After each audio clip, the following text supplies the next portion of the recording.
característica fundamental de esta precarización es la extensión de la jornada. Ayer charlamos un poco con estos trabajadores de plataforma, y ya de hecho, de facto la tenían extendida la jornada, pero ahora a través de esta ley de reforma laboral se implementa el banco de horas, ¿no? Que legaliza jornadas mayores a las 8 horas. ¿Por qué? Porque no se reconocen las horas extras. Entonces, hoy el jefe o el dueño de la empresa te necesita 12, 13 horas y te dice, bueno, no te voy a pagar las horas extras, vas a tener que trabajar 4 horas más, porque yo necesito que te quedes. Y el miércoles a la siesta, cuando no viene nadie, te las devuelvo. O sea, perdemos la soberanía de nuestro propio tiempo. Si vos tenías que estudiar, si vos tenías que disfrutar con tu familia, si vos tenías que tener tu propio tiempo libre, eso es vulnerado en esa extensión legal que significa un banco de horas a disposición unilateral del dueño de la empresa. Otro de los puntos fundamentales es el ataque al derecho a huelga, ¿no? La anulación del derecho a huelga, eh, categorizando de 4 a 65 actividades como esenciales. No me acuerdo el otro concepto que inventaron, trascendentales, ¿no? Que implica entre el 50 y el 75% de actividades garantizadas. O sea, de alguna manera socavan el derecho a huelga, el derecho de frenar la producción, sobre todo en los sectores que garantizan la recaudación, ¿no? Y hay una prohibición también virtual de las asambleas. ¿Por qué? Porque para conformar una asamblea con tus compañeros y con los laburantes donde vos estás, tenés que pedir autorización. Y la patronal está en todo su derecho ahora, a partir de ahora, decirte, no quiero que te juntes, que obviamente va a ser así, ¿no? Entonces, es un ataque directo a la posibilidad de la huelga como una herramienta de lucha y la asociación para poder organizarnos y resolverlo, ¿sí? Esto no, como decíamos ayer, no es un daño colateral, no es un daño que no se han dado cuenta, sino es el núcleo central de esta reforma laboral. Y el quinto punto fue algo que charlamos mucho ayer, que tiene que ver con esa falsa autonomía, ¿no? Con el ocultamiento, por ejemplo, en todos esos trabajos que charlábamos de plataforma, de las relaciones de dependencia. Vos sos un emprendedor, vos sos un monotributista, debería decir, que decide todo. Y la verdad es que no, que lo que vos decidís lo decide la app y ese algoritmo que charlábamos ayer, y eso por supuesto es una herramienta de la empresa, ahí está el servicio de la acumulación del capital. Entonces, lo que hace esta reforma es legalizar esa falsa autonomía, negando la dependencia de ese trabajador. Si tomamos a Cremonte, que es un abogado laboralista de la CTA, un asesor de la CTA, dice los dos puntos centrales, los dos objetivos centrales de esta reforma laboral es recomponer la tasa de ganancia de los empresarios mediante la reducción de salarios y los directos e indirectos, ¿no? Y el otro punto fundamental es el incremento del sometimiento y la disciplina social, porque junto al ataque a la huelga y a la prohibición de las asambleas está la judicialización de la protesta, ¿no? En esto Mendoza, desgraciadamente, somos pioneros, ya tenemos un código contravencional hace muchos años que impide cortar la calzada, que impide, bueno, que tiene un montón de puntos que ya experimentaron desgraciadamente con los y las mendocinos previamente a que esté a nivel nacional, pero que tiene un direccionamiento claro que es la judicialización de cualquier tipo de protesta.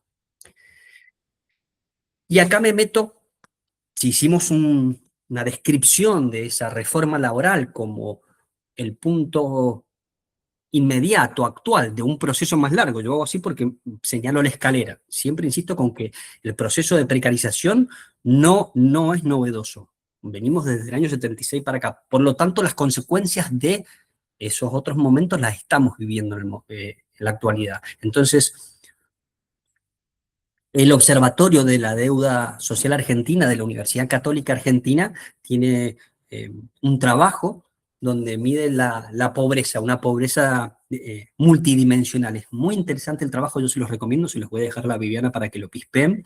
Y acá está midiendo el malestar psicológico, ¿no? Entonces dice, bueno, vamos a tomar de 22, 23 y 24 para ver las trayectorias de malestar psicológico según la calidad del empleo, ¿no? Y entonces acá nos aparece algo fundamental para nosotros. Em, Fíjense, en la derecha aparece la barra azul y dice que perdón, todas las barras de la izquierda, ¿no? Son los que están estables sin malestar. Y los de la derecha son los que empeoran su malestar psicológico. El malestar psicológico ellos lo miden en términos de síntomas de depresión y ansiedad. Entonces, el 75% de las personas con empleo pleno es como si tuvieran un escudo protector contra el malestar psicológico. Fíjense la relación directa que hay entre las condiciones de trabajo y el malestar psicológico. Y la contracara de esa moneda es que, por el contrario, fíjense a la derecha, el desempleo y la precarización empeoran el malestar psicológico, ¿sí? Definitivamente la precarización es una máquina de sufrimiento masivo en nuestra población. Había otro, acá, en este mismo informe del Observatorio de la Deuda Social, marca un periodo más largo, los últimos 15 años, ¿no? Del 10 al 24. ¿Qué dice? Fíjense en la línea de verde punteada, en el 2010 había un 18, dice total, un 18,4% de personas con malestar y asciende al 24 con un 28,1% de malestar. O sea, en el día de hoy, 3 de cada 10 personas tienen síntomas de ansiedad y depresión, ¿sí? Y si a esto lo cruzamos con las clases sociales o lo cruzamos con el empobrecimiento de la población, fíjense la línea roja, las personas que son pobres, ¿sí? Casi el 40% tienen síntomas de depresión y ansiedad. Esto es lo que acabamos de decir, y decimos que siguiendo a Ana Quiroga, estamos ante una situación de emergencia en la salud mental, ¿no? Que está provocada por ese empobrecimiento material de las condiciones laborales, de las condiciones, la precariedad en las condiciones de vida también, pero que repercute en la ruptura de los vínculos y la incertidumbre, ¿no? Una incertidumbre que se aparece cada día más constante. Ana Quiroga plantea que hoy estamos frente a una situación de emergencia en la salud mental. Decimos que se va generando una incertidumbre vital, diaria, permanente, constante, que inhibe, se produce la inhibición total de esa capacidad de proyectar, de esa propuesta pichoniana, ¿no? De proyectar como la posibilidad de comprender el presente, de articularlo con el pasado y el futuro, ¿no? Con la posibilidad de ser a través del proyecto.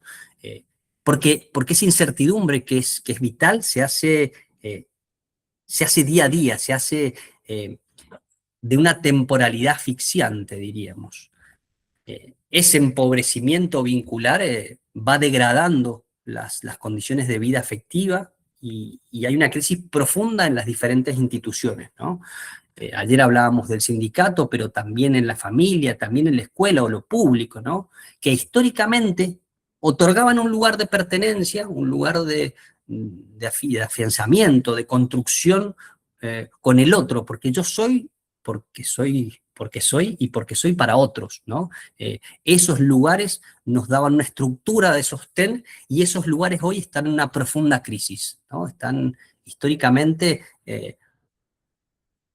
bueno, ya lo vamos a charlar, pero desgastados, explotados, implosionados, diría Gago, que es un teórico que también vamos a tomar.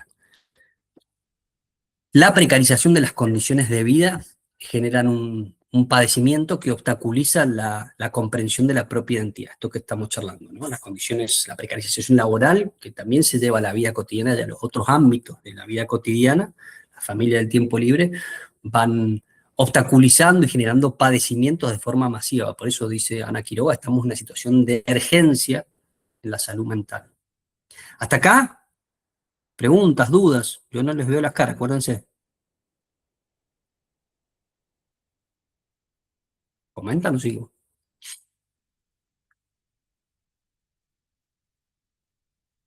Levantó las manos, seguimos. Habría que pensar, me quedé pensando cuando terminé de escribir la precarización laboral que ha planteado el presidente, nuestro presidente en febrero, habría que decir que que esas condiciones laborales aparentan una vuelta o un retroceso al siglo XIX, ¿no? Habría que ver hasta dónde retrocedemos en nuestras condiciones laborales. Para este presidente es fundamental incluso volver a un periodo previo donde aparecieron los partidos políticos de masas, ¿no? El irigoyenismo y el peronismo. Hay que volver a un momento anterior a la participación masiva en la política, ¿no? Hay que volver a, bueno, él lo dice, a 1880, a la época de Roca, ¿no? A la época donde la vaca valía más que el peón que la cuidaba. A ese momento quiere volver con esta reforma laboral, ¿no? Para situarnos históricamente en los procesos, porque ayer hicimos bastante historia y hoy la damos por contada, ¿no? Bien, si no meten la cuchara, sigo.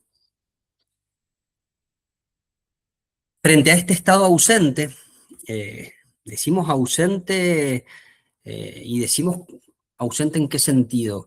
En que el Estado, a través de sus representantes, que son los diferentes partidos políticos que han ocupado el poder de turno en los últimos 15, 20 años, no ha sabido, no ha querido, no ha podido resolver las necesidades de las grandes mayorías, ¿no? Entonces, decimos que es un Estado ausente en ese sentido. No es que no ha estado, pero las penurias y las necesidades no han sido resueltas del todo, ¿no? Algunos más, algunos menos, habría que discutir eso.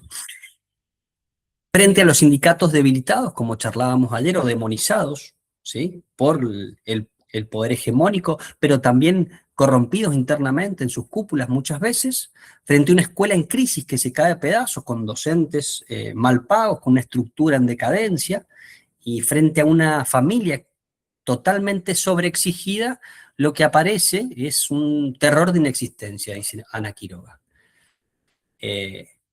El paso, decimos, de un simple malestar a una angustia que es radical. Es la sensación aguda de no tener lugar, de no tener espacio. Fíjense el dibujo que hemos hecho, es bastante simbólico, ¿no? Es la ausencia, es la insatisfacción de todas esas redes que me permitían sostener, ¿no? No, no soy en ninguno de estos espacios bajo la mirada del otro. Sin ese entramado institucional que lo sostenga, el sujeto queda expuesto, queda en soledad, como está ese sujeto ahí en el dibujito, en una soledad absoluta frente al poder del capital o de algún otro que lo oprime y que no le permite resolver sus necesidades. Ese terror de inexistencia, esa angustia de no tener lugar en la mirada del otro, implica la pérdida de identidad. Ayer lo charlamos mucho, la pérdida de identidad implica el borramiento de las tradiciones de clase. Esto es fundamental. La pérdida de identidad y conciencia de clase para no tener una resistencia clara a estas nuevas políticas con la reforma laboral, pero las nuevas políticas económicas es fundamental para el poder hegemónico de turno. La construcción de un falso self, decíamos ayer, según Winnicott, esta alienación que construye una identidad ficticia, ¿no? Que ese trabajador de reparto se crea su propio jefe y que no solamente piense con la cabeza del otro, sino que no reconozca sus propias necesidades materiales, afectivas. Deja al sujeto en una vulnerabilidad absoluta, ¿no? El trabajador enfrenta una profunda soledad, un sufrimiento laboral y a su vez, por todo lo que estamos describiendo, un desamparo estructural.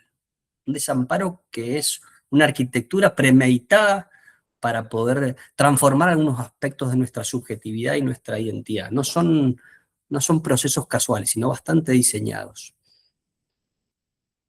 El miedo profundo y la incertidumbre constante, vital, genera parálisis, genera ansiedad, como estábamos demostrando en aquellos números que nos daba la UCA. Pero también siembra una necesidad urgente de agresividad, de enfrentamiento y de destrucción. ¿Qué me cuentan? Acá tomamos algunos conceptos de Gao y después nos vamos a Ana Quiroga. Gao y Bertolotto hablan de la implosión, ¿no? Dicen la demanda de tranquilidad, la necesidad originaria de llegar a fin de mes, una demanda bastante pedestre, bastante sencilla, ¿no? La de poder descansar, la de tener previsibilidad, una demanda no satisfecha por diferentes gobiernos. Hay una demanda que pesa permanentemente, la demanda de tranquilidad, dice. Esa demanda de tranquilidad insatisfecha empieza a generar una exigencia de un orden punitivo.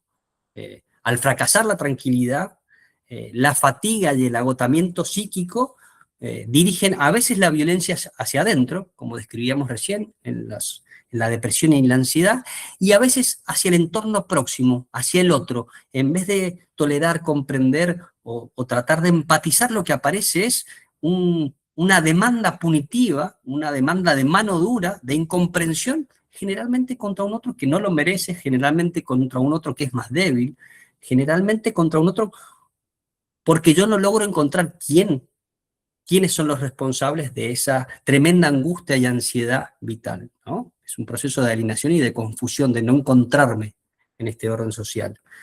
Y, y Gabo y Bartolota se preguntan por qué no hay un estallido externo, ¿no?, con semejante situación.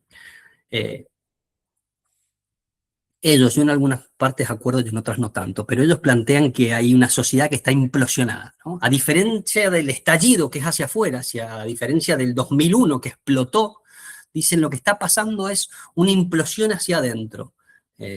Las vidas populares fueron empujadas, dice, hacia la boca hambrienta de la derecha. Las sensaciones de un agotamiento, de un agobio constante y permanente de estos sujetos que no logran resolver las necesidades, no logran descansar, no logran tener previsibilidad en esa proyección de futuro, y aparece una frase que la hemos escuchado en la calle, que ellos la sintetizan en su libro, que es "no me jodan más", ¿no? Es bastante interesante cómo cristaliza un momento.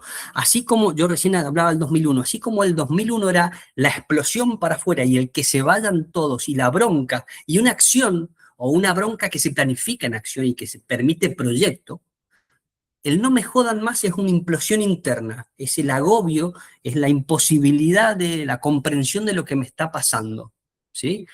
Eh, Planteamos que hay una politización del sufrimiento que está privado en las casas de cada uno, pero que empieza a empalmar con algunos núcleos centrales de esta ideología de la nueva derecha.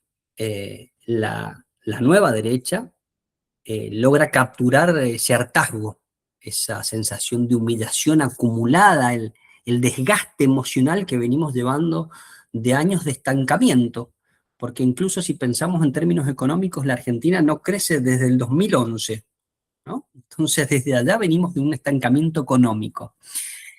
El enunciado "no me jodan más" se convierte incluso, como charlábamos ayer también, en un vector de rebeldía.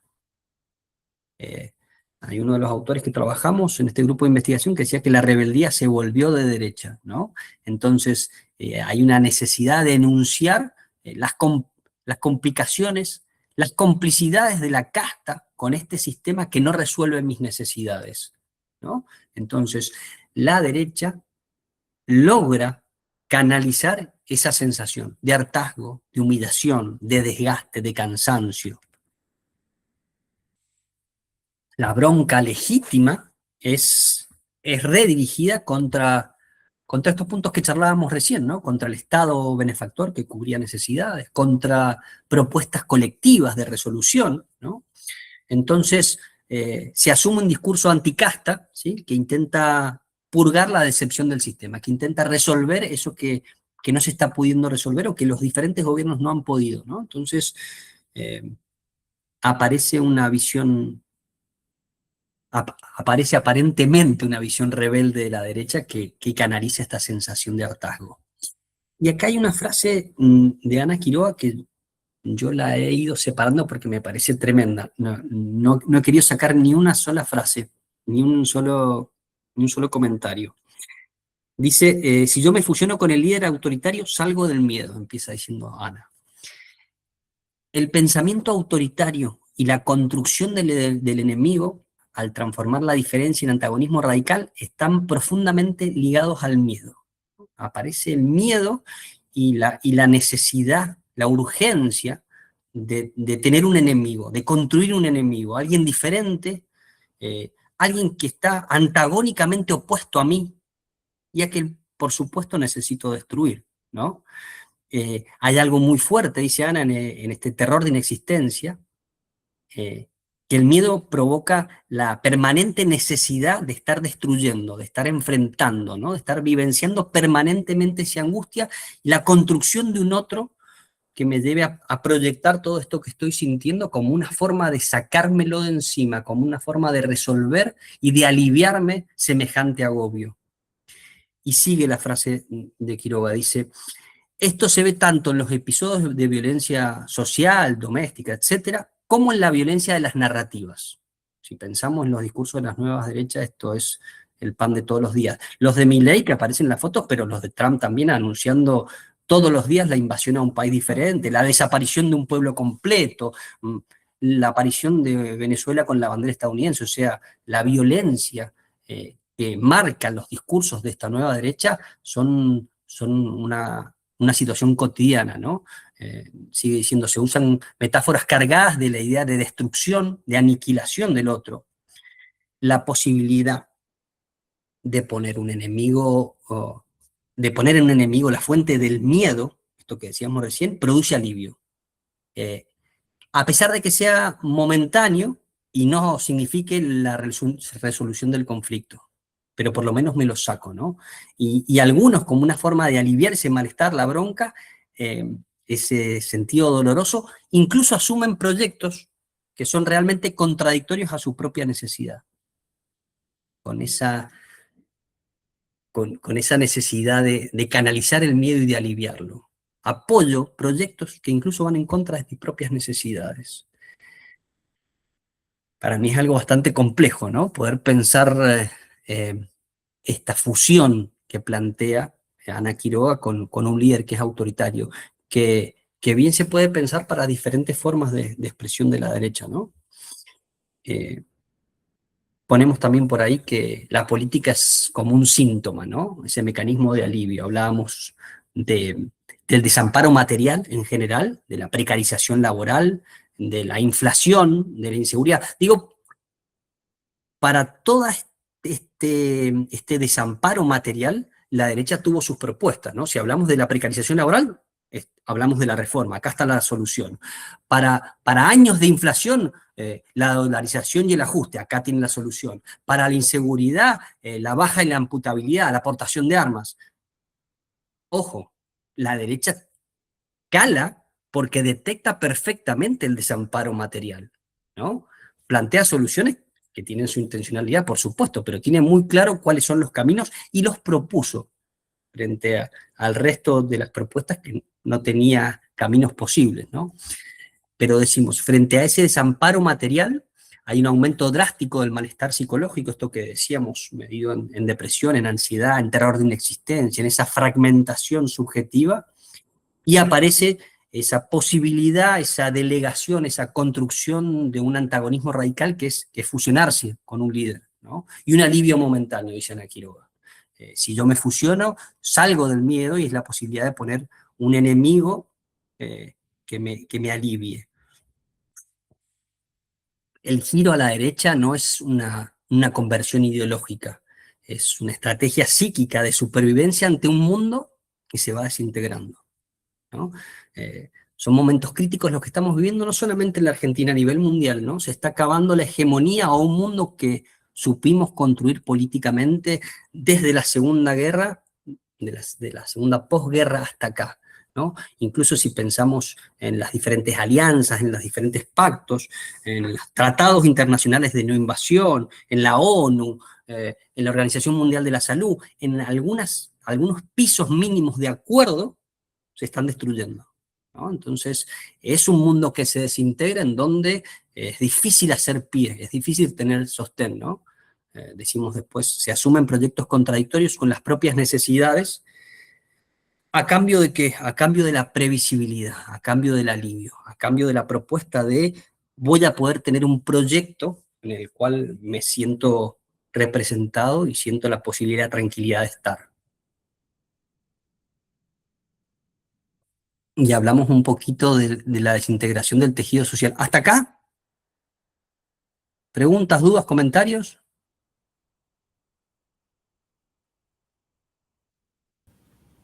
Terrible, terrible y estoy casi conmovida, porque si bien uno sabe lo que está viviendo, lo percibe, se enoja, se revela, pero escuchándolo con esa claridad meridiana,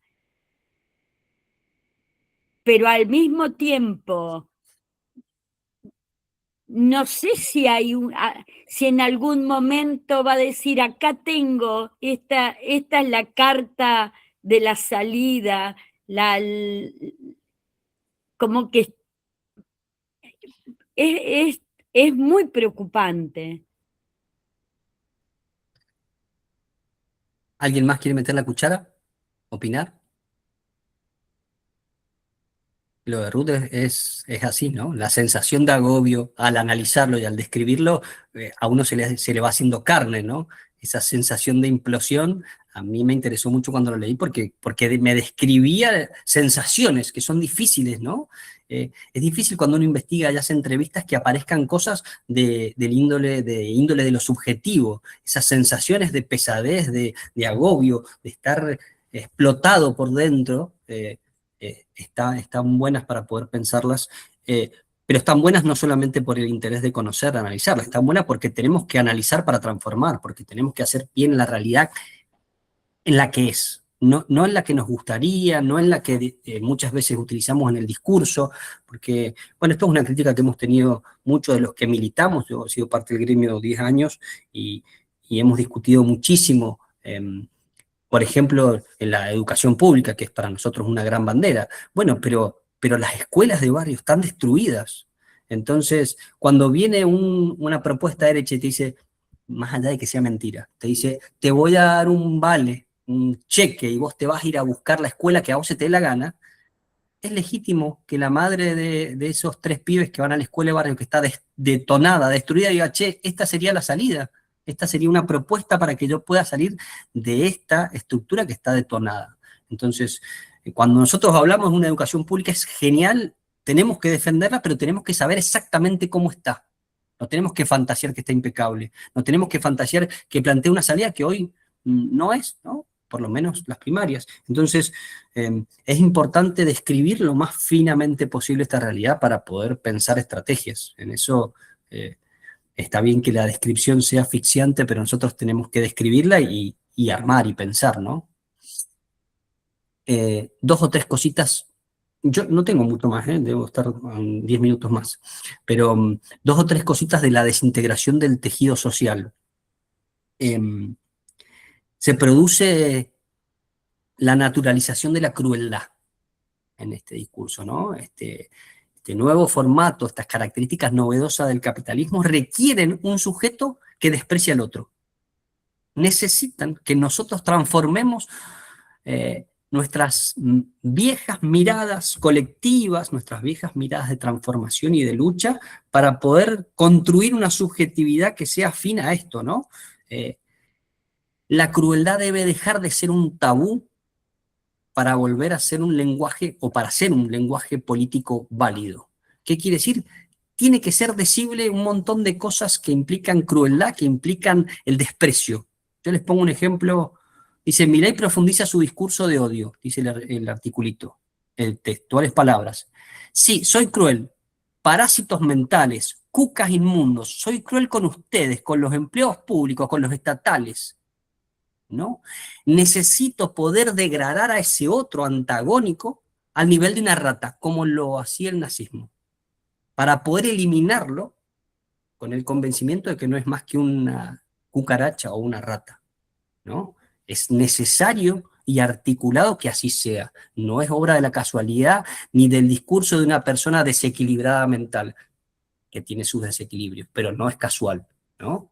Eh, la violencia horizontal, ¿no? Ante la impotencia frente a ese opresor, hacia el capital o el algoritmo, cuando charlábamos ayer, frente a esa inmensa frustración, la descarga no se da contra ese otro, se da contra otro vulnerable, con el que tengo al lado, se da con el inmigrante, o se da con el vecino, o con el que recibe la asistencia social. Muchas de las entrevistas hablaban de, porque aquel que tiene el plan es un delincuente. y vivía a 3 casas y no llegaba a fin de mes igual que él, pero claro, ese otro se transforma en mi enemigo, en la posibilidad de descargar toda mi frustración y mi enojo con ese que está 2 escalones por arriba o por abajo de mis propias frustraciones y miedos, ¿no? Eh, Otra de las noticias dice Milei y la discapacidad, ¿sí? Una colección de insultos, términos discriminatorios y ajuste. No al veto de la ley, dice la mujer, de emergencia a la discapacidad. La posibilidad de generar violencia con cualquier otro. Ayer charlábamos, Ruth, ¿te acordás de los jubilados, de las marchas de jubilados de los miércoles? Charlábamos de la educación pública, charlábamos de la discapacidad. Ese otro que está al lado, que quizás es un poco más vulnerable, termina siendo el foco de mi frustración y de mis enojos. La proyección de un culpable en donde no lo hay, ¿no? Y la batalla cultural, este es un concepto que utiliza muy pertinentemente la derecha, que lo toma de Gramsci, que es un teórico marxista italiano, pero que plantea un poco que el objetivo a largo plazo es desterrar de la memoria del pueblo, ¿no? De nuestro pueblo y de nuestra historia, esta historia que tenemos arraigada, ¿no? La solidaridad, la justicia social, los derechos adquiridos, todo lo que somos como país, como clase, cómo supimos conseguir una universidad pública que ha sido un ejemplo para toda América Latina, ¿no? Desde la reforma universitaria en 1918 hasta hoy, cómo hemos conseguido una clase media que tenga acceso a salud y a educación, estas cosas que lo hemos conseguido no por obra de la casualidad, sino por nuestra tradición de justicia social, de solidaridad, de conquista de derechos. En esta batalla cultural, que es a largo plazo, la derecha quiere desterrar de la memoria de los pueblos esta situación, ¿no? Creo que lo conseguí en un artículo que lo decía tal cual. Dice, Milei, esto lo dijo en Puerto Madero, la justicia social, esa aberración, ¿no? Es el lema de Javier Milei que eligió para el festejo, no me acuerdo qué festejo. Una aberración la justicia social. Uno puede ser de un partido o de otro, pero es difícil pensar que la justicia social, que todos partamos de un mismo comienzo y después por nuestras posibilidades hagamos o por nuestras ganas, o por nuestra fuerza, por nuestro mérito, diferentes caminos. Pero el mérito es una falacia si no partimos todos del mismo comienzo, ¿no? Late el resentimiento y la parálisis mientras la nueva derecha radicaliza esta situación de desigualdad a partir de esa desintegración total del tejido social. Y yo resalto esto porque, de vuelta, no es casual y no es la derecha, es la dinámica de acumulación del capital o capitalista que exige la reconfiguración de una subjetividad que tiene que ser moldeada a su propia medida. Entonces, es una enorme y gran tarea que está dando la derecha en esta batalla cultural, la de reconfigurar una subjetividad que se arme a imagen y semejanza, no de Milei, sino de la dinámica de acumulación del capital. Porque si no está Milei, estará la vicepresidenta, y si no está la vicepresidenta, estará Juan de los Palotes. Esta corriente ideológica y los núcleos de esta ideología empalman con la necesidad de acumulación del gran capital, ¿no? Si no, confundimos también los enemigos o los personalizamos. No hay problema en personalizarlo, el tema es que creemos que si desaparece esa persona, desaparece esa fuerza, y ahí nos equivocamos. Y acá viene unas últimas cositas sobre la reforma laboral. Voy a coincidir con Milei en una cosa, a riesgo de que ustedes me tiren piedras. Sí es fundamental hacer una reforma laboral, porque la ley que rige la estructura medular de nuestro trabajo es una ley de los años 70 que está pensada para un país industrial, para no tantos servicios, para otra tecnología al servicio del trabajo, ¿no? Entonces sí es necesario reformularla. Ahora, punto seguido. ¿Es esta la única forma o la única forma de hacer la reforma laboral? ¿Es inevitable este modelo regresivo que propone Javier Milei? Bueno, 2 o 3 cositas. ¿Quién hace esta reforma laboral? Y yo pongo 2 o 3 personas, ¿no? Julián de Diego es asesor corporativo de Rappi, o sea, de una gran empresa de de plataforma. Julio Cordero, el ministro de Trabajo, ha sido CEO de Techin. El bufete de abogados de Brufau y Bunes de Rioja son la creme de la creme. ¿Qué quiero decir con esto? No me interesan los nombres. Me interesa decir que la letra de la reforma laboral la dicta el gran capital. La dictan estas personas que son los representantes de esos intereses. No es una reforma laboral pensada en resolver las problemáticas que sí tiene el trabajo, sino en poder favorecer la lógica de acumulación, ¿no? La estrategia es, como venimos describiendo, una fragmentación individualista, una destrucción de las indemnizaciones, la destrucción del derecho a huelga. Es fundamental reactualizar esa flexibilización que ya se planteó en los 90 y se llevó a cabo en esa ley Manelco. Cuando lo escuchamos a Milei plantear como novedoso todos estos proyectos, es irrisorio. Y muchas de estas condiciones incluso están en el consenso de Washington para toda América Latina ya en los años 90, ¿no? Desgraciadamente, a ver, no sé cómo plantearlo en forma contradictoria, para una persona que tenga la concepción del análisis histórico, va a tener que decir que esto es un déjà vu, que esto ya lo vivimos y que desgraciadamente ya vimos el resultado histórico. Este proceso de precarización laboral, de concentración, de extranjerización, de fuga de capitales, nos llevó al 2001, nos llevó a un estallido social, ¿no? Muy por el contrario, la reforma laboral que ya vienen ejercitando desde el año 76 para acá, pero que se acelera en los 90, no generó empleo real, sino que profundizó un modelo que solo ofrece la legalización de la precariedad, ¿no? Y entonces, hay otras propuestas de reforma laboral. No es la única. Esto es lo que intenta esconder el gobierno, ¿no? Hay en la actualidad otro modelo de reforma laboral que se está llevando a cabo en diferentes lugares. Por ejemplo, eh, en Holanda, por ejemplo, en España, por ejemplo, en Dinamarca, en América Latina, en México, en Colombia, en Chile. Y en la Argentina hay un informe muy interesante de 10 propuestas que hace la Central de Trabajadores Argentinos, la CTA Autónoma, que plantea otro tipo de reforma laboral, ¿no? Tiene que ver con fortalecer las negociaciones colectivas, no reducirlas ni coartarlas, con el aumento del salario real, con la reducción de la jornada, ¿no? Sin reducción del salario, justamente con la regulación de las plataformas y del empleo precario, con una dirección totalmente contraria a la que estamos describiendo, ¿sí? Incluso si nos permitimos un poco pensar, las condiciones de las nuevas tecnologías y de los medios de producción permitirían tranquilamente una jornada laboral de 6 horas, ¿no? O de un día menos. Sin embargo, nuestra actual reforma laboral extiende la jornada, ¿no? Esto tiene que ver con quién se apropia de lo que sobra no, de lo que se produce. Incluso en esta propuesta que hace la CTA, muy interesante, yo se las dejo ahí a la Bibi para que la puedan pispear, dice, bueno, pero esto no es en el aire, ni es que a mí me gustaría y es una declaración de intenciones. Esto se puede hacer claramente con una reforma tributaria progresiva. ¿Cómo? Impuestos a las grandes fortunas. ¿Qué tanto son las grandes fortunas? Más de $1.000.000, o sea que estamos hablando como 14.000 millones de pesos. Grandes fortunas. Tributación sobre el volumen de negocios. ¿Quiénes? ¿La pyme? No, las 500 empresas más grandes, ¿no?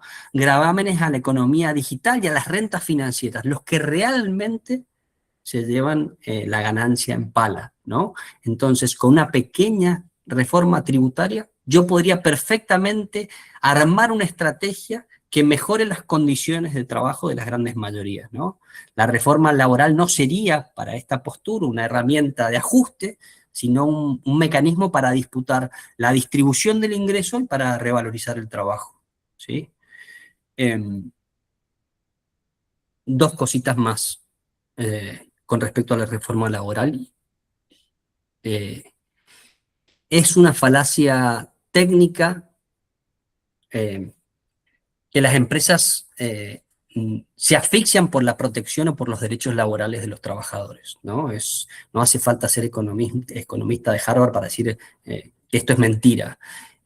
Las empresas se asfixian porque se desploma el consumo, porque no hay nadie que compre,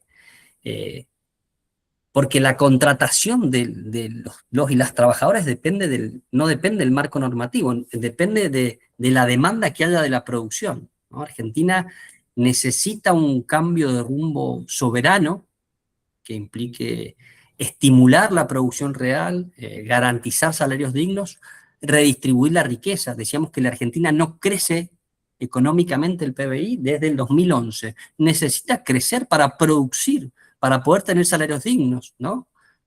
No es a través de la precarización de los trabajadores que resolvemos estos problemas que sí son claros y objetivos en la Argentina, ¿no? Y yo voy terminando, digo, también es importante plantear que tenemos que construir una organización colectiva, ¿no? Que implique la construcción de una salud mental, que rescate el sentido frente a este resentimiento estéril, frente a esta narrativa de la automatización autooptimización de los trabajadores, ¿no? Que son su propia empresa, frente a ese sálvese quien pueda. La organización gremial y sindical y social es una necesidad fundamental, poder rescatar el sentido de esa organización. Más allá de lo económico, ¿no? Las luchas contra las políticas que empobrecen las condiciones laborales no son solo disputas salariales, son batallas incluso terapéuticas, ¿no? Que intentan construir una salud mental en forma colectiva. De vuelta yo la miro a la Ruth y digo, bueno, esto es lo que charlábamos ayer, los jubilados los miércoles, las tremendas marchas por la universidad pública, ¿sí? La del 24 de marzo, en 50 años del golpe de Estado, que ha sido masiva, la del 8M. Es fundamental que estas luchas políticas disputen, a veces, no solo lo económico, sino la construcción de sentido en esta pelea más a largo plazo que plantea la batalla cultural. Y por último, decíamos recuperar el lugar, ¿no? La acción política conjunta es la vía para reconstruir la identidad de clase que tanto charlamos ayer. Romper ese falso self, disolviendo un poco también ese terror de inexistencia que hemos descrito, y que el lugar del sujeto pueda ser el de reconocerse con sus pares, ¿sí? El desamparo que hemos descrito, esa arquitectura diseñada desde el poder, tiene a la organización como herramienta para desmantelarla. No hay recetas para esto, ni intento darlas, pero sí entiendo que hay caminos que logran resistencia y que logran lucha a través de la posibilidad de organización, de rescatar el sentido y recuperar nuestra identidad como pueblo, como clase, como lo veníamos charlando. Yo llegaría hasta acá, comento dos cosas de la bibliografía y abrimos un debate, ¿te parece, Vivi? Veo que cabeceas, porque sos la única que veo. Hay un panel de Ana Quiroga y Rosa Nassif, de las nuevas derechas y la concepción del humano, maravilloso, está en YouTube, yo ahí se los pongo, de la revista La Marea, la salud mental en situación de emergencia, de Ana Quiroga, reflexiones sobre el avance de las derechas y la autocrítica de las izquierdas, de Carmelo Cortese, con el que estamos juntos trabajando en la investigación. Los otros dos del algoritmo como nuevo jefe y la arquitectura de desamparo son míos de la base de estas dos charlas que hemos dado. Y después libros, que también los tengo digitales. Javier Milei, Las nuevas derechas y la batalla cultural en la Argentina hoy, de Rosa Nassif. Está Entre nosotros, de Pablo Semán. Implosión, que es el que charlamos recién, de Gago y Bartolota. Desquiciados, de Grimson. O informes, los informes que trabajamos ayer y hoy, que están en las dos reuniones, ¿no? El de la UBA, del derrame invertido, el malestar psicológico del Observatorio de la Deuda, informes del INDEC sobre las condiciones de trabajo, que los trabajamos ayer, y este último, las 10 propuestas políticas que hace la CTA, ¿no? Y películas hay un montón. A mí me encantan estas tres porque las considero tres clásicas. Tiempos modernos, para charlar del fordismo que pispeábamos, Recursos humanos, y Yo, Daniel Black. Y un documental que es bien pegado a lo que charlábamos de la economía de plataformas, que es un clic y no trabajas más, de la revista Anfibia. Yo hasta acá, con algunos títulos y líneas, y atento a lo que querramos charlar, discutir, aportar.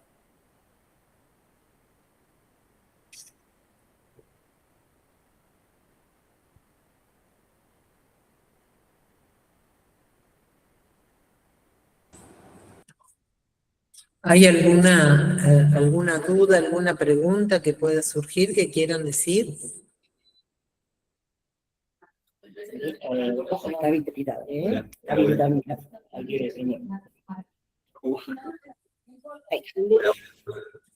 ¿Se escucha? Sí. ¿Qué tal, Javier? Mi nombre es Pablo Oviedo, soy estudiante. ¿Qué haces, Pablo?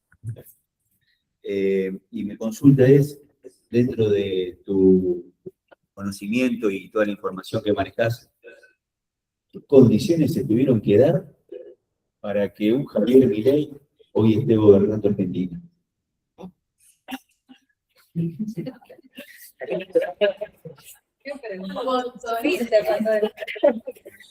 Escucho muchas voces.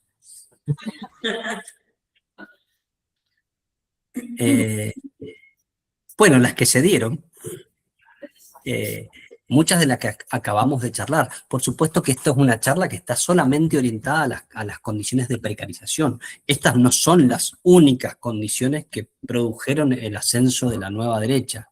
Y ayer charlábamos que la nueva derecha siempre tiene que estar entre comillas. La derecha en la Argentina existe desde Bernardino Rivadavia hasta acá, con diferentes idas y vueltas y con diferentes formatos, ¿no? En algún momento la derecha se transformó en golpes militares, en algún momento la derecha fue un partido político, en algún momento tienes las características que tiene hoy, ¿no?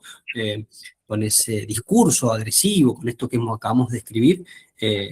Yo creo que lo novedoso, para cada proceso físico, psíquico y mental hay continuidades y rupturas.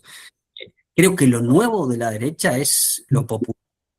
Y entonces ahí intento pensar que tenemos como responsabilidad los y la psicóloga social que pensar por qué cala la derecha en el carnicero de mi barrio, que está acá, a 2 cuadras de mi casa, en el panadero. ¿Por qué se festejaba cuando ganaba el peronismo? Y no es que quiero que gane el peronismo, es que quiero pensar por qué está defendiendo un gobierno que cercena derechos. Pero para eso tengo que pensar en qué le fue mal a ese sujeto, en qué está frustrado, por qué tiene bronca, por qué está enojado con lo que había. Esto que estábamos describiendo recién en la clase, ¿no? ¿Por qué siente ese desamparo estructural? ¿Por qué tiene esa frustración, ese enojo? ¿Por qué tiene esa sensación de humillación que lo lleva a creer en algún camino?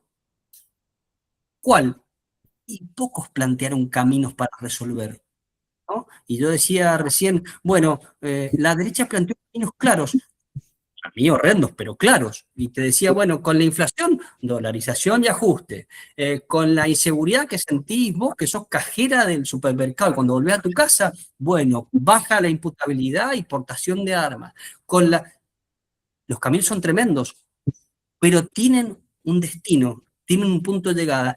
Y las otras propuestas y proponían esta sensación de desamparo en caída libre, pero continua, más de lo mismo, ¿no? Una inflación que nos llevaba puesto a todos, porque la inflación no es algo para perder de vista, ¿no?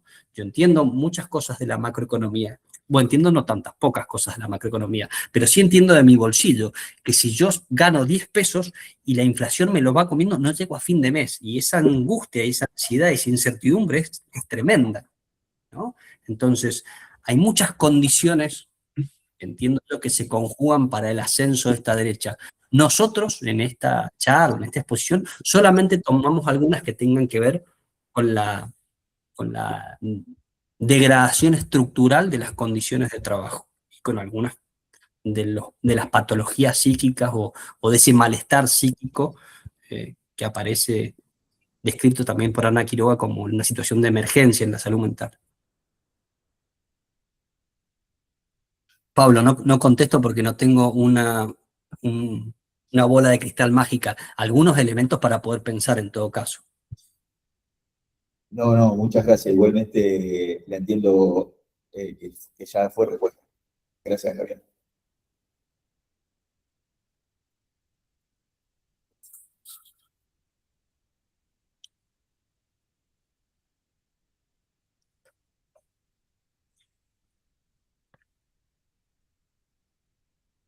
Allá hay alguien que levanta la mano. Eliana. Hola, buenas noches. ¿Cómo están? Bueno, en principio, gracias por esta clase. Creo que es interesante esto de lo laboral y cómo impacta nuestra salud mental. Me sentí muy identificada y como también pudiendo encontrar algunas palabras o algunas expresiones que tienen que ver con lo que he estado sintiendo en este tiempo. Algo que me parece importante para seguir pensando y trabajando es esto de ubicar responsables y también ubicar las propias necesidades.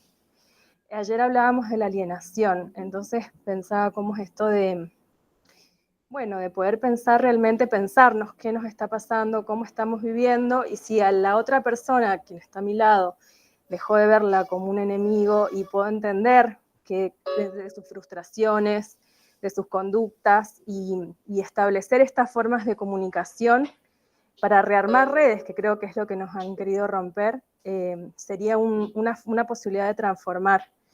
Aquí como Asociación Corriente Pichoniana estamos con un proyecto en escuelas por esto de las amenazas. Hay mucho punitivismo para los jóvenes y también para las familias, y estamos pensando cómo hacer como un contraprotocolo, o sea, un protocolo que realmente, donde se puedan plantear las necesidades de esas estudiantes, de esa comunidad educativa. Y bueno, esto que hoy planteaste como que me ayuda a seguir pensando eso. Justo mañana tenemos reunión, así que, y hay compañeras que están conectadas también ahora, así que bueno, mañana lo seguiremos charlando. Muchas gracias. Bueno, qué bueno, Eli, que sirva para algo la charla.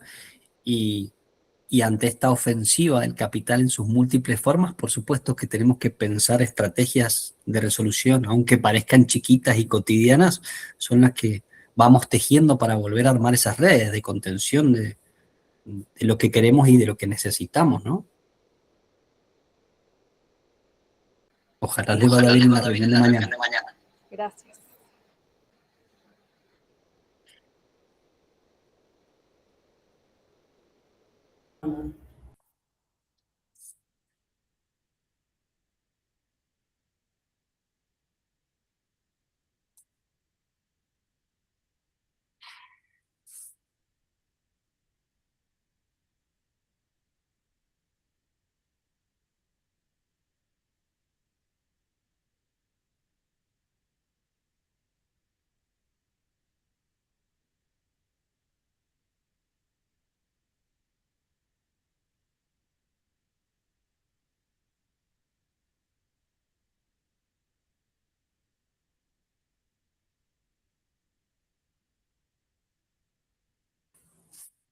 Bueno, parece que están todos muy tranquilos. Alguno que se enoje estilo Milei patee algo, hagamos alguna mímica por lo menos.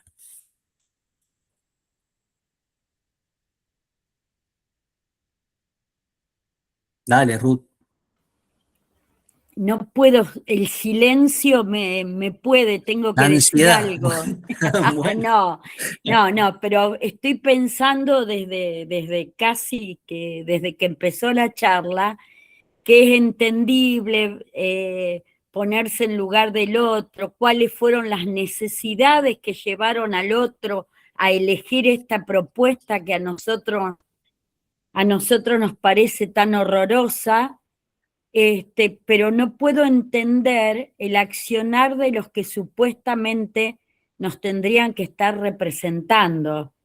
Me refiero a la pasividad de la oposición, a quienes llamó ratas, lo más chiquito que les dijo, además de que iba a fundir a todas las provincias, y cómo todos esos gobernadores y esos legisladores le allanan el camino permanentemente.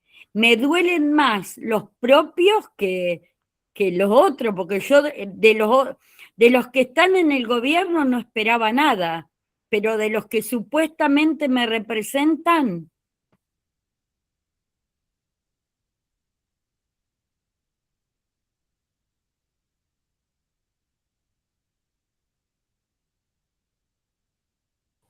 Qué difícil, Ruth, ¿no? Eh, ¿cómo, cómo salir del enojo? Yo creo que tengo sensaciones similares a las tuyas. Primero, el enojo de que ganen personas que tienen propuestas. Esta nueva derecha no nos mintió en ningún momento. Recuerden lo que pasó en los 90, los que son más viejos y peinan canas como yo. Menem dijo salariazo, revolución productiva. Algunos compramos esa versión y después fue una versión de derecha o con muchas características de esta precarización del trabajo. Este nos dijo tal cual lo que iba a hacer. O sea, no le hizo falta mentir. Con lo cual hay un resentimiento, un enojo y una bronca muy grande con lo irresuelto, ¿no? Y si a esto le sumamos, como dice Ruth, no sé cuál sería el adjetivo, lo miserable de seguir compitiendo por 2 puestos, por 2 cargos, es tremendo, ¿no? Ver entre diferentes sectores del campo popular cómo la mezquindad puede más que la posibilidad de encontrar puntos en común con un pueblo que sufre. Creo que esa cristalización en el enojo con la casta es muy genuino y muy real. Es totalmente legítimo.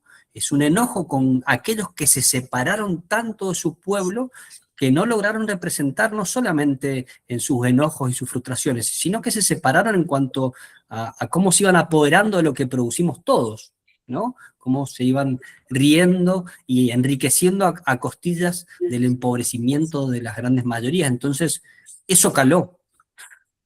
La salida fue por derecha, pero eso caló porque es real. La veo a la Bibi con el micrófono abierto. Dale, Bibi. No, coincido plenamente y lo que dice Ruth y lo que decís vos, el reparto siempre fue muy tentador, evidentemente, para esos elegidos por nosotros, porque los elegimos y no alcanzamos a imaginar la montaña que se llevan. Evidentemente hay una codicia, hay una falta de ser personas, o sea, no existe la empatía en esto. Cuanto más te odio, te elimino más rápido. Pero las montañas, o sea, los dividendos, la ganancia que tienen es impensada y es indignante. O sea, les importa 3 pitos lo que nos pase al resto. Si estamos cada vez más locos, más desahuciados y nos matamos entre nosotros, la tienen redonda. Pero bueno, dicho todo esto, es difícil remontarla, pero tenemos que tratar de ponernos con nuestras herramientas en el otro polo de la contradicción para ver, o sea, asumir las equivocaciones que hubo, pero tratar de que en este cartel que tenemos, no me jodan más, nos hagamos un lugar para esta discusión y para poner en palabras todo este desánimo que hay y poder construir algo entre todos, porque si no, no hay salida de uno.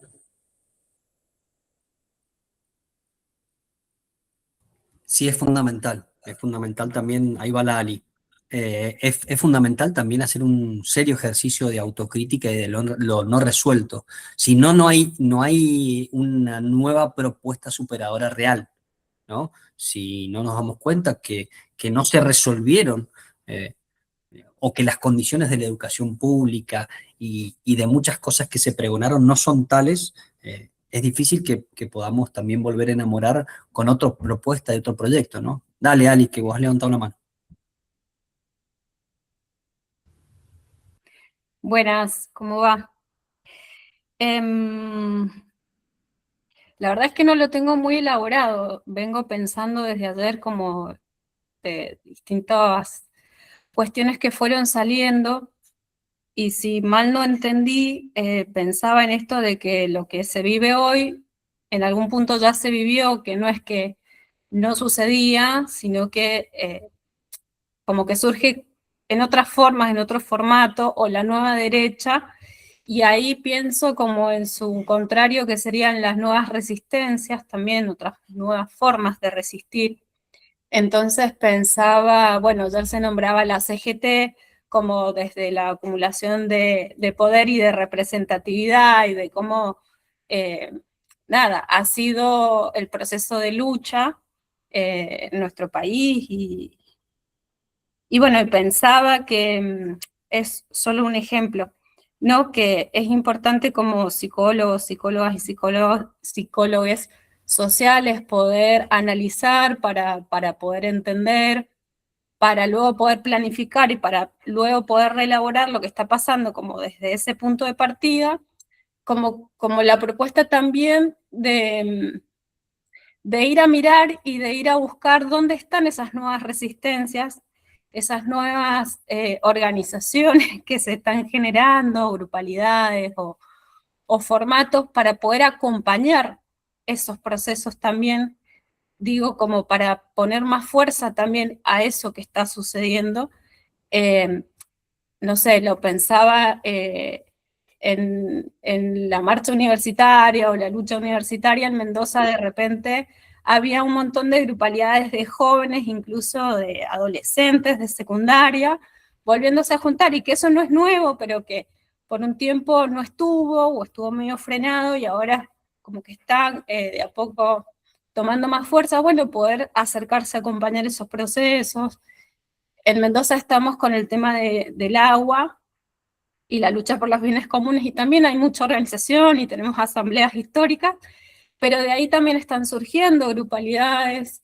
De hecho tenemos presos políticos por luchar, por marchar, y incluso se están conformando como grupalidad de presos políticos en Mendoza. Bueno, nada, estos son ejemplos que traigo de pensar que quizás también la tarea sea acercarse a esos espacios de resistencia para acompañar, para poner más fuerza, para entender también desde ahí y poder planificar en conjunto y pensar otras herramientas posibles.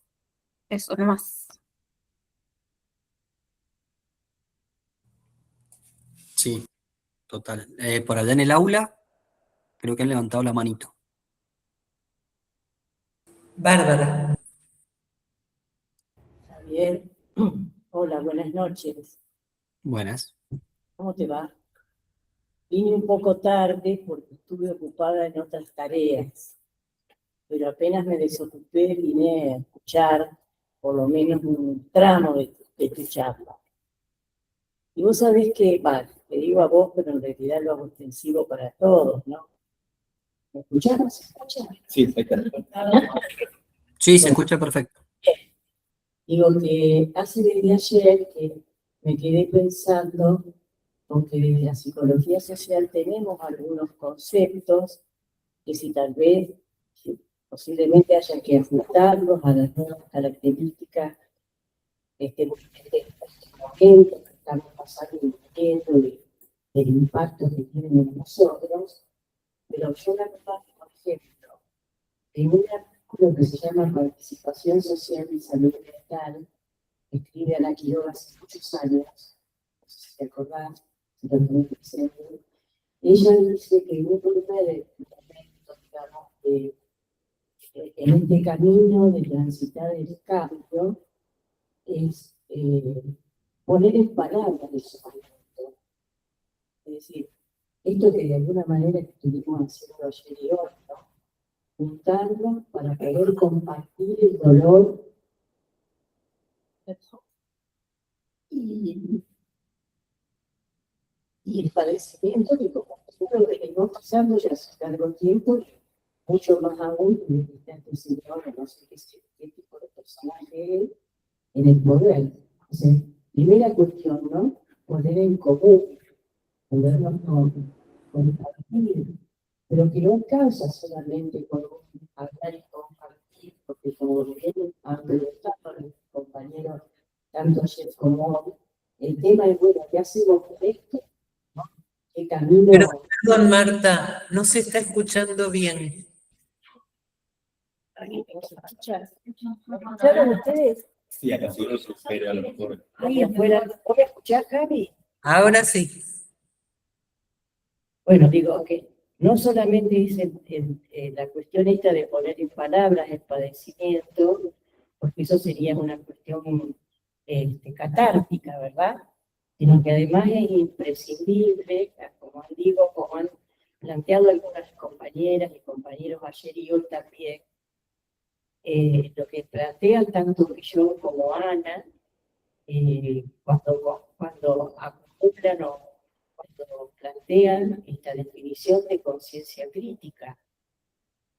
Y una vez que, a la vez o a la par que vamos poniendo en común los padecimientos, es clave y es importante poder crear vínculos, que está muy difícil, pero hay que trabajar sobre eso, ¿no? De ahí la importancia que nosotros le damos como corriente y como concepción científica al encuentro con otros, a la charla, al compartir y al transformarse en un grupo. Para poder con esos otros pensar estrategias de salida de proyectos, aunque haya que ajustarlo después, haya que ponerlo en concreto eso, ¿verdad? Porque es una definición general. Después cada caso, por ejemplo, bueno, la compañera planteaba algo que me parece que es muy interesante, acercarse a los grupos que luchan. Entonces, conocer. Nosotros también tenemos un problema con el río, que quieren profundizar el canal a 44 pies con el nivel de destrucción que eso causaría. Solo estamos viendo si podemos traer a gente que también hable de ese tema. El río Paraná nos define nuestra identidad como ciudadanos. Y hay muchas las kayakeadas, por ejemplo, espontáneas, se organizan estas kayakeadas de la gente que transita, se junta para transitar y luchar y oponerse a estas propuestas en relación al río, ¿no? Entonces digo, juntarnos para poner en común, fortalecer los vínculos y después ir viendo, apoyarnos en las experiencias actuales y pasadas para poder elaborar salidas que, bueno, como por ejemplo en el tema de la universidad, y no nos olvidemos del 24 de marzo y la experiencia de todo el país y lo colectiva que ha sido después del desastre que hicieron en el 76. Como vos bien dijiste, Javier, vinieron para quedarse no sé cuánto tiempo y a los pocos años se tuvieron que ir, porque la lucha del pueblo fue enorme, ¿no? Entonces creo que tenemos elementos, bueno, el 2001 es otra experiencia de aprendizaje enorme que tenemos acá en nuestro país. Entonces hay que sacar también, me parece, no sé, también has planteado, ¿no? Las experiencias enormes que tenemos como pueblo y apoyarnos mucho de todo eso, actualizándolas, ¿no? Lógicamente, estas cuestiones del trabajo y toda esta fragmentación que existe va a implicar también una forma distinta de abordaje del problema laboral, ¿no? de la conversión, etcétera, etcétera. Eso vengo pensando desde ayer, no que nunca lo haya pensado, sino en relación a lo que se ha venido conversando, ¿no? Eso. Sí, estamos en un momento muy complejo, ¿no? No sé si a veces nos tenemos que sentar a pensar que estamos en una coyuntura en donde hay un viejo mundo que está muriendo y tarda en aparecer lo nuevo, ¿no? Gramsci decía, en ese claroscuro surgen los monstruos, cuando lo viejo está cayendo y lo nuevo todavía no surge. Surgen los monstruos, él se refería a Hitler.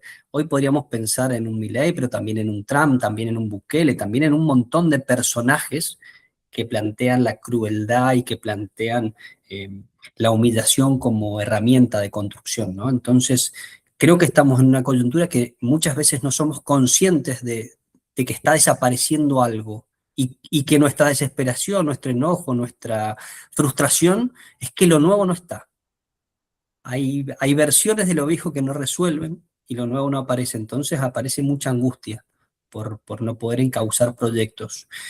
Creo que esto que dice la Marta es fundamental, porque en estos momentos de tremenda angustia y de aparición de los monstruos, es fundamental juntarnos a compartir esos momentos de dolor y de ansiedad, pero no solo compartirlos catárticamente, analizarlos como estamos haciendo hoy, desmenuzarlos, desarmarlos, comprenderlos, porque también de acá uno se va, charlábamos con la Vivi, armando estrategias, ¿no? Y se va pensando, y mirá lo que dijo la Marta, y lo que dijo la Ruth, y lo que dijo la Andrea.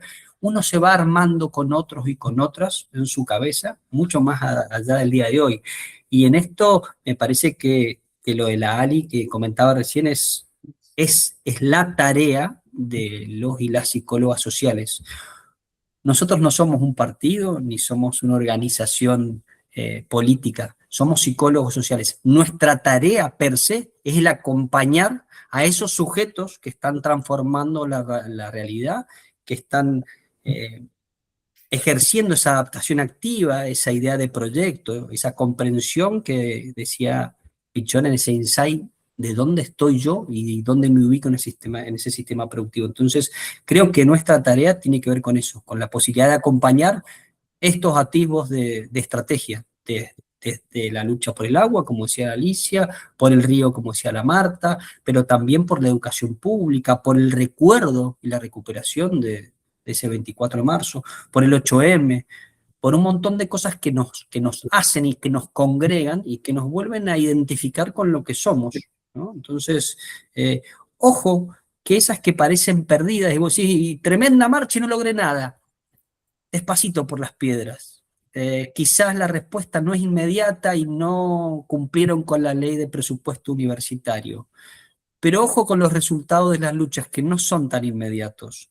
El juntar, el acumular fuerzas, el poder vernos en una tarea en común fortalece, dinamiza y me hace reconocer con ese otro que sí me importa, al contrario de este discurso que estamos debatiendo en la batalla cultural, ¿no?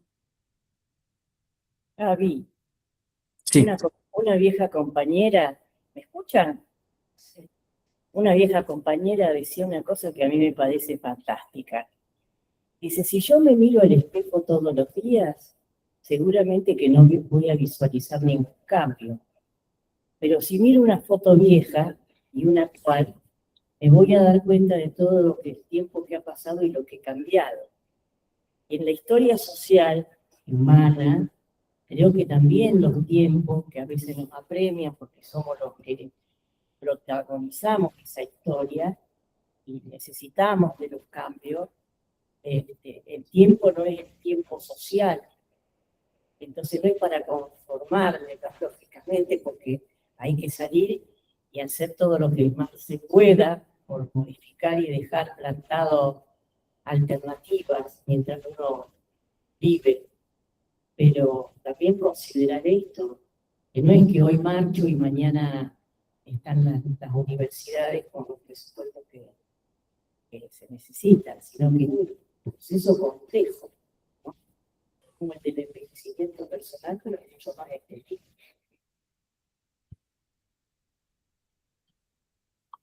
Sí, digo, los procesos de aprendizaje de las personas o de las masas son también cualitativos y cuantitativos. Y hay momentos donde yo repito y reintento cuantitativamente y momentos en donde saltamos, ¿no? Y logramos a lo mejor la consecución de las cosas por las que peleamos durante largo tiempo.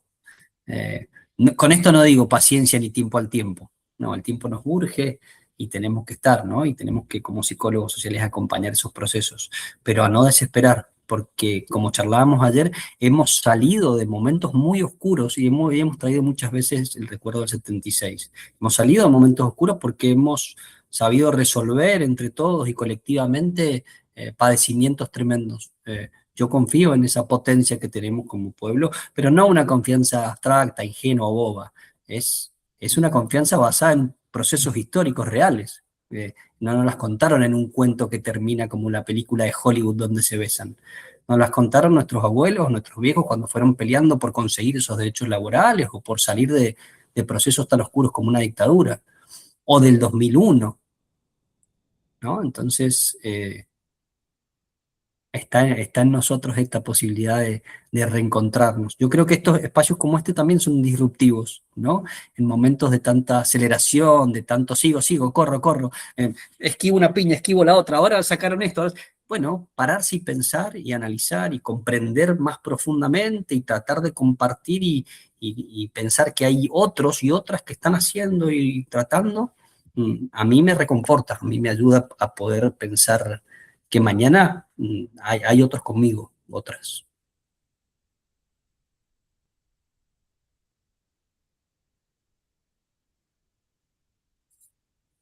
Ali, no sé, habías escrito algo, pero no alcancé a leerlo. ¿Querés decirlo?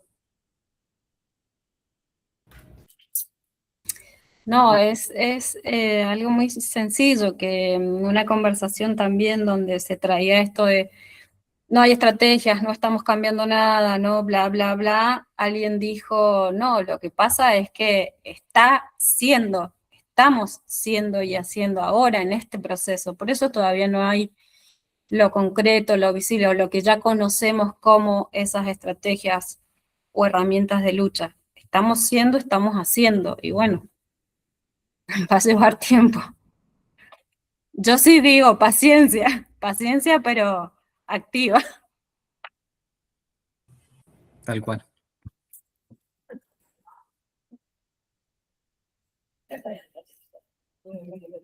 Hola, ¿me escuchas? ¿Sí? Sí, Bueno, yo quería decirle acá a los compañeros y compañeras que están presentes que sería importante que se animen a preguntar si es que tienen alguna pregunta, que aprovechemos la presencia de Javier y todo esto que nos ha traído y que ha trabajado con nosotros para poder empezar a llevarnos también en cuenta estas opiniones, estos análisis que vienen trabajando sobre cómo están, qué modelo del trabajo y cómo afecta nuestra salud mental y nuestra vida cotidiana. Digo, los impulsos que hablen, si se animan, si quieren, pero estaría bueno que sí. En esto que decimos, ¿no? De generar y crear protagonismo. Está bueno, bueno contemplar. ahí también está en los grupos virtuales Luciana, creo que está queriendo participar, ¿puede ser? Sí, hola, ¿qué tal? Hola a Buenas, ¿cómo todos. estás? Nada, quería hacer una pregunta que me queda ahí dando vuelta. Hay una palabrita que me hace ruido, que es la palabra, hace rato dijiste vos, monstruos, ¿no? Este monstruo que están haciendo. Y a mí, cuando escucho eso, se me viene esto de, ¿no será que se simplifica un poco, ¿no? Lo que está pasando cuando se dice monstruo? Porque en realidad, si no, ponemos el foco en una persona y en realidad, Milei, si queremos hablar en Argentina, Milei representa un sector, ¿no? Representa intereses, representa un grupo económico, representa imperialismo. Entonces, digo, por ahí a mí la palabra monstruo me suena como una individualización de un proceso mucho más complejo, ¿no? Como eso, simplemente, ¿no? Como que me parece como que es un poquito más complejo, pero bueno, eso es lo que Sí, por ahí, porque si no, entonces uno pensaría, ¿no? Desde una humilde opinión, bueno, entonces el problema es Milei nada más. Y claro, la claro. verdad que detrás de Milei hay como, él es la cara visible o no visible de algo mucho más grande, pequeñito, pero es grande, que está ahí, que mueve realmente los hilos, no sé. Sí, sí, Luciana, sí, indiscutiblemente sí. Yo traía la palabra monstruos porque es una frase textual, o quise citar textualmente a Gramsci. Claro. Definitivamente el situarlo en una persona es sencillo y es torpe, porque como vos dijiste, parecería ser que si vos sacás a esa persona, se derrumba el edificio. No, Milei es la representación, el portavoz de intereses de clase. Nosotros decíamos recién en la charla, la dinámica de acumulación capitalista exige la reconfiguración de la subjetividad para ser personas a su imagen y semejanza de los intereses de esa dinámica de acumulación del capital. Ese es claramente, y se la representa Macri, tiene una cara más formal y más bonita y capaz que te baila, se pone una corbata. Y si es Milei es despeinado y es más violento. Y si es la vicepresidenta, y si es Massa, y si... Yo creo que todos tienen aspectos de la representación de esos sectores dominantes que no son más que las marionetas de una dinámica de acumulación del capital que describíamos ayer y que hoy volvemos a retomar. Sí, claro. Sí, yo acuerdo 100% con vos. Por mal camino vamos si personalizamos una disputa que es de clases, que es de sectores, que es más compleja, ¿no? Porque podemos fantasear que lo eliminamos. No estoy diciendo que matemos a nadie, estoy diciendo que uno dice, bueno, desaparece. No sé si la vicepresidenta es mejor. Desaparece, no sé si el que viene. Entonces, no. Esto es una disputa de sectores, de puja, de auges y de reflujos de luchas, ¿no? Entonces, no. Este personaje que describimos y que personificamos es muy útil a esa dinámica de acumulación, que tiene muy pocas cosas que perder como persona, ¿no? Pero si desaparece Juan, va a aparecer Pablo, da lo mismo. Claro, porque en este paralelismo que también se hace, ¿no? Como hablamos de las nuevas derechas y si querés nos vamos a la Alemania nazi, toda esta cuestión que surge también con Hannah Arendt y esto de que no son monstruos, entonces como justamente me hacía ruido y además habiéndote escuchado respecto a quiénes son los que están detrás de, por ejemplo, de la ley de modernización laboral, ¿no? Entonces vos decís, bueno, claro. Bueno, ahí tenés. Exacto, así que bueno. Ahí mirá. tenés los Claro. verdaderos representantes del poder de turno, los que pusieron la letra de la reforma laboral, exactamente, esos son mucho más precisos que incluso que Milei, ¿no? Sí, definitivamente las personas como, digo, esto es un análisis de portavoces y de líderes, ¿no? En la psicología social, esas personas encarnan, lideran procesos y escuchan y ponen en la oreja en sectores, y entonces representan, pero no son más que representantes de poderes mayores en cuanto a lo económico o en cuanto a lo político. Sí, definitivamente no es la personificación lo que nos lleva a resolver, al contrario. De hecho, digo, para sacarlo de Milei, andate al enojo que tenemos todo con Trump por lo loco que está y lo bárbaro en decir las cosas. El presidente anterior con otro color de piel, con otro partido, con otra posición progresista, hacía la misma invasión que él. Quizás no tantas, tan feas, pero peinaditas y con otro color de piel, las invasiones a los países eran iguales, ¿no? Entonces, no es cuestión personal. Juliana, por ahí no alcanzo a leer, che. Metete en la conversación. Hola, ¿qué tal? Soy Dale, Juli. Jessica. Muy bien. Dale, Jessica.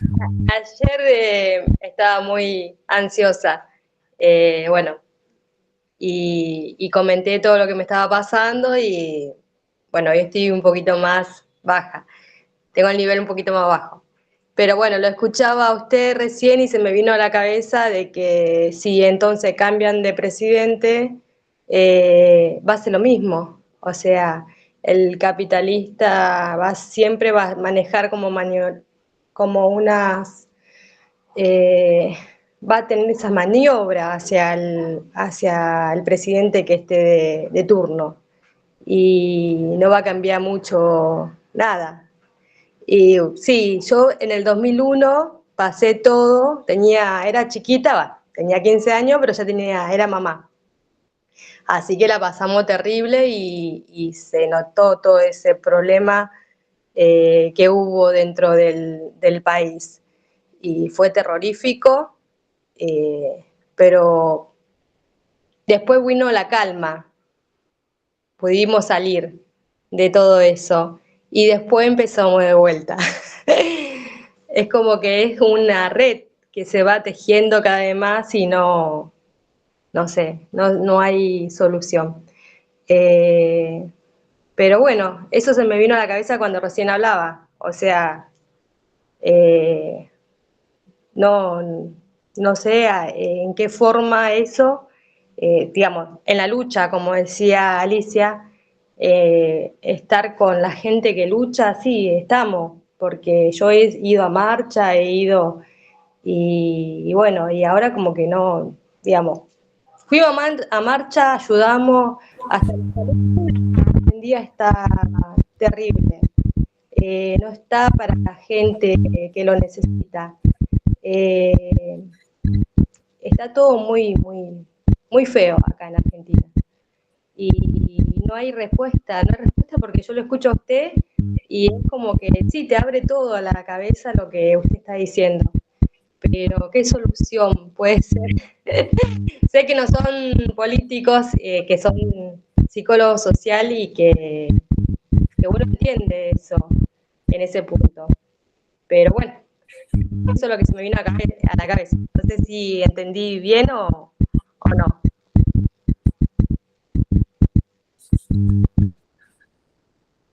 ¿Cómo? Parece no. Bien. Bueno, vamos cosechando todas las opiniones. A ver, no sé, dale, Vivi. ¿Vos querés No, comentar? quiero poner en palabras lo de Juliana, que no tiene el micrófono roto, por lo tanto voy a leer lo que escribió en los mensajes. Pienso que las formas de militancia han mutado desde la dictadura hasta el presente por esas desapariciones forzadas y adoctrinamiento a través del miedo, y en cómo deberíamos aprender a militar hoy en esta batalla cultural que ellos mismos plantean. ¿Cómo trabajamos colectivamente en estas nuevas formas de militar, la cultura y la conciencia? Bueno, perdón, no me anda el micrófono. En la fuerza popular hay muchísima potencia cultural y colectiva. Esto es lo que dice Juliana, que no le anda su micrófono. Sí, yo opino lo mismo. Sí, claro que tenemos muchas reservas y mucha fuerza. Hay que ver cómo nos organizamos para resolver. Yo no creo que sea un problema de pensar estrategias o pensar soluciones. Yo les traía las que tengo más a mano, las que he leído, que tenían que ver con una reforma laboral que habían armado gente y abogados laboralistas de la CTA autónoma, ¿no? Y te dice, che, la reforma tendría que ser así, así, así, así. ¿Y cómo se financia? ¿Te lo inventaste? No, con una reforma tributaria progresiva, con las grandes fortunas. Creo que hay, por suerte, gente que piensa y que comparte y que discute estrategias de resolución. Eh, hay que conseguir la fuerza para lograrla y en eso se nos va la vida, ¿no? En tratar de que volvamos a reunirnos a pesar de las diferencias, a pesar de las cosas que no tenemos en común, encontrar los puntos que sí tenemos en común con diferentes luchas, con diferentes sectores del campo popular para poder hacer fuerza en esas estrategias que no son imposibles, que se han planteado en otros países, que si bien yo entiendo que son las relaciones sociales de producción y esas ansias del capital insaciables, bueno, mientras no podamos cambiar ese sistema, también hay otras formas en donde podemos conseguir mejoras, conquistas, derechos, ¿no? Entonces, pero digo esto de la pasividad activa que decía recién también la Ali, no depende de un otro que nos guíe, depende de un nosotros que nos juntemos, ¿no? También el norte, la brújula, lo tenemos que calibrar permanentemente. Si esperamos un iluminado que nos traiga las soluciones o si volvemos a resolver todos los días cómo nos vamos a juntar y cómo vamos a limar las dificultades y cómo vamos a encontrar los puntos en común, ¿no? Es una tarea cuantitativa que va a tener saltos de cualidad seguro.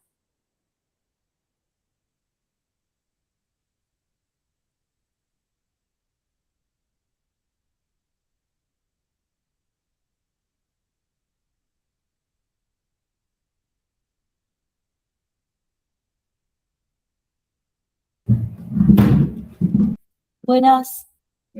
¿Se escucha? Igual creo que se escucha mejor con la compu que con el micrófono. No hace falta, en verdad.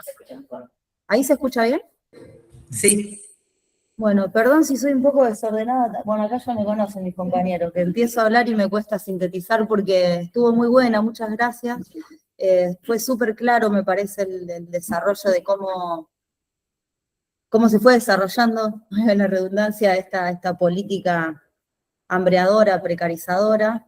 Y ayer en el grupo operativo, después de la charla, nos quedamos conversando, estuvo re bueno, y un poco pensábamos en estas formas nuevas que vos describiste súper bien ayer, de la nueva forma de los nuevos trabajos, donde implica mucho el trabajo virtual a través de aplicaciones y demás, cómo también además de la alienación, cómo nos enajena con el producto del propio trabajo, digamos, como que es muy difícil verse representado, no sé, digo, un alfarero hace una vasija, la termina y tiene un producto concreto, digamos, material, donde vos te ves representado en lo que haces, digo, perdón, soy rosarina.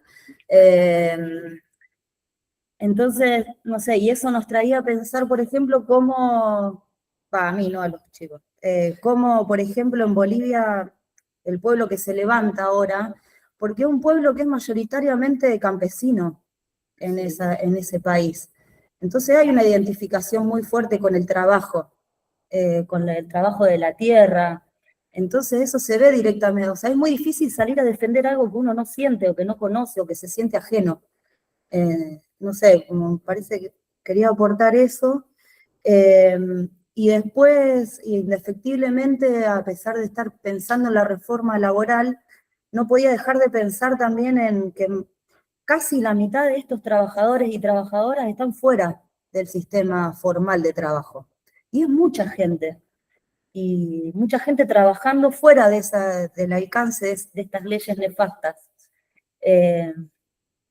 ¿Y qué pasa con ese sujeto social también, ¿no? Que de repente no se ve representado en la marcha por la defensa de la universidad pública, que en buena hora son muy masivas, pero hay gran parte de la población que no se siente identificado, sujetos, trabajadores, en ese tipo de luchas, y que siempre quedan relegados. Pienso, bueno, en Argentina no es la mayoría de la gente, pero hay mucha problemática con la tierra, que se ve mucho en las ciudades, digamos, porque es mucha gente que es desterrada de sus lugares de trabajo y terminan siendo expulsadas y viniendo a las grandes ciudades.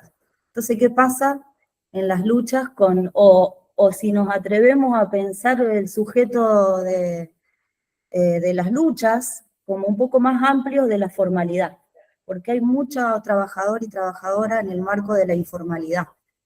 Es un poco, y después de ir a las palabras que vienen diciendo de Marta y algunos compañeros, compañeras, que nos juntemos, y porque también en la resistencia no es solo resistir, sino que ahí también está el ejercicio de crear nuevas formas de vincularnos y ante digamos, el fatalismo en el que nos intentan, digamos, sumir, también pensar que podemos construir otra cosa, y otras formas de relacionarnos, y eso nos hace fuertes y nos saca adelante. Y el capitalismo también tiene grietas, y que cuando en algún momento falle, nos encuentre un poco más organizadas. Sí, hay que leer. Gracias. Hay que leer mucho todos estos aportes que traemos Javier acerca, que a su vez la lectura que hace Ana y luego acerca de cómo impactan estas nuevas situaciones en la subjetividad, y trabajarlas en los grupos, trabajarlas en lugares que llegamos al nivel de incidencia, ¿no? Poder comprender también cómo estamos y cómo es el otro. Yo les puedo contar cómo estoy yo, pero no sé si es bien. Perdón, y me quedó una cosita más que me puedo acordar, ¿la puedo decir? Sí. ¿Cómo era tu nombre? Cintia. Sí. No sé por qué se pone así. No importa, aunque si no me ve mejor, no se pierde nada. No, me quedó resonando esto del estado ausente. Como que me gusta más pensarlo como un estado presente desde la ausencia, digamos. Creo que lo trabajamos mucho el año pasado en la materia de mundo contemporáneo, digamos, donde todo esto está planificado, está pensado para que sea así. Entonces, por ahí cuando decimos ausente a mí me hace ruido porque es como algo que no está. Y en realidad está con una intención con una política hambreadora, con una política precarizadora, te permite identificarlo cuando... Eso nomás, gracias. Bien.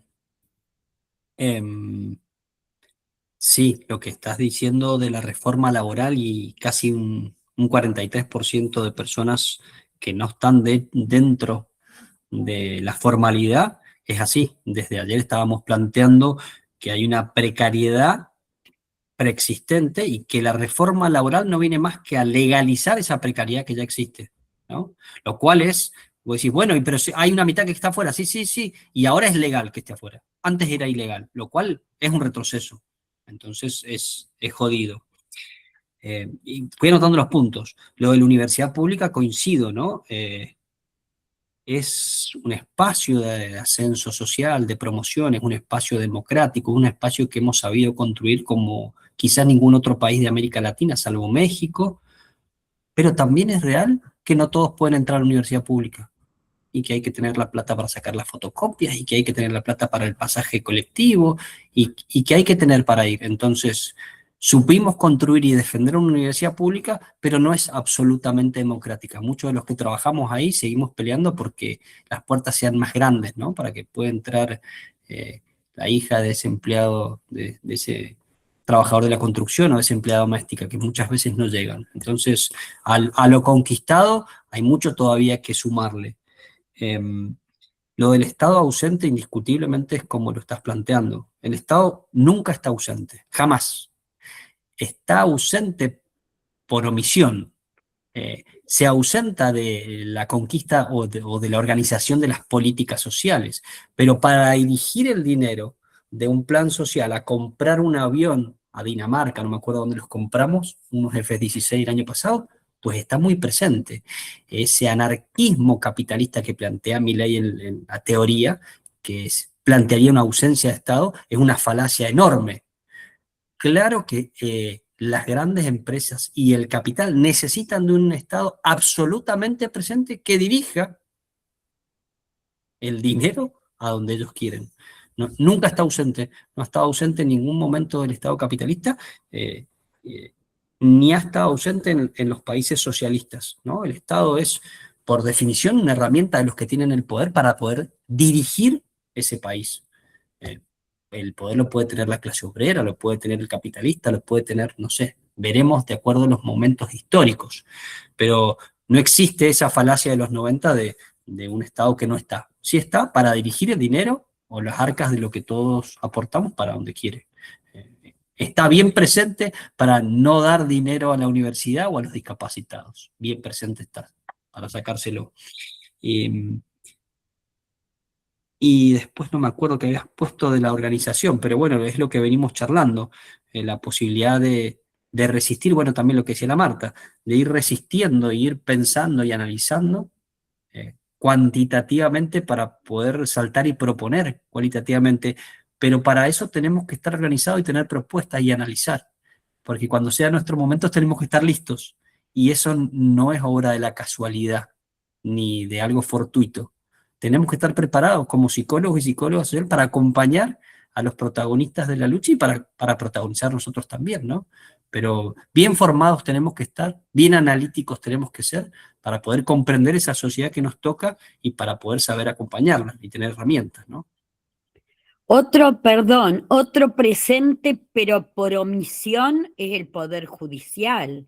Es clave en todo esto.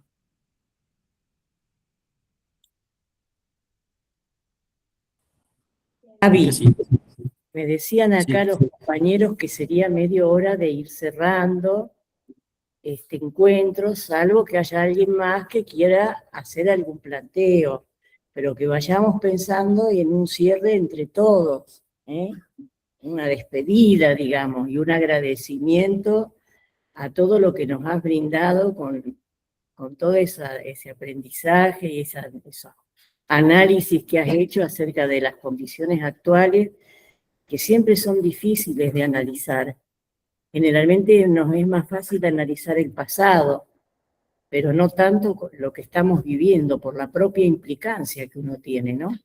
Así que bueno, yo desde mi lugar, algo dije ayer, y quiero decirte que te agradecemos enormemente, después conversamos aparte, todo tu aporte y todo tu esfuerzo que has hecho, y la verdad que este enriquecimiento que has traído para todos los que lo han podido aprovechar de la escuela y o de algunos otros lugares. Así que muchas gracias y un abrazo enorme. No puedo, y eso te lo dejé antes. Control más que. Ahí se quedó abierto, Josiane, el micrófono, me parece. Ahí se quedó abierto. Bien. Sí, quería que primero que nada, por supuesto, agradecer esta hermosa oportunidad de escucharnos y de poner en palabras todo esto que estamos viviendo en forma cotidiana y que a veces no encontramos tan fácilmente con quién compartirlo. Así que es muy importante poder compartirlo, lo agradezco de corazón. Y bueno, sí, esto me sentí muy, muy identificada con todas esta exposición. Y ver de qué manera seguimos adelante y seguimos aclarando nuestros sentimientos, nuestros pensamientos y ir a las pequeñas acciones que podamos hacer día a día. Yo soy jubilada, pero por ahí doy talleres y bueno, o en las conversaciones cotidianas con los vecinos, con la familia, eso. Y bueno, y otra vez muchas gracias. Eso es todo. Buenísimo. Gracias, Josiane. Sí, yo creo que es esa, ¿no? Las pequeñas grandes luchas que nos tocan a todos, que son pequeñas en lo cotidiano, pero que son grandes si logramos unirlas. Para mí ha sido un placer estar con ustedes. Gracias a esta tecnología, la hemos insultado mucho el día de ayer a la tecnología, pero también nos permite esto, intercambiar, charlar, aunque me hubiera comido un pescadito allá en Rosario. Pero Extrañamos. bueno, sí. Pero bueno, nos ha una permitido cosita compartir, más, ¿no? una cosita más. Muy actual todo esto que decís de estos jóvenes que dicen soy mi propio jefe y el emprendedurismo y todo eso, ¿no? Eso. Muy actual todo eso, todos los días. Sí, tal cual. Es- Bueno, eso eso que dice la Luciana, la posibilidad de que nos escuchemos y traigamos la posibilidad de comprender en ese pensar, pero que también es sentir y hacer, ¿no? Y pensar cómo podemos organizarnos y cómo podemos darle algún tipo de respuesta y acompañar los procesos de lucha. La verdad que para mí ha sido un placer. Me encanta estar presente allá en Rosario o estar por lo menos charlando con ustedes. Así que les agradezco, la compañía. Y este es un buen comienzo, Es continuación, porque ya ha ido para allá. Es continuación. Perdón. Y no espero sabía. que siga. Sí, seguro. Te debemos un pescado, Javi. Sí, te lo voy a cobrar. Te lo voy a cobrar, no te hagas ningún problema, que tarde o temprano va a llegar eso. Sí. Bueno, Es precioso, Rosario. Gracias. muchas gracias, Javier. A ustedes, por compartir. Gracias por los aplausitos. Hay aplausitos virtuales, muy bien. Muchas gracias, gente. Ha sido un placer, compartir y charlar con ustedes.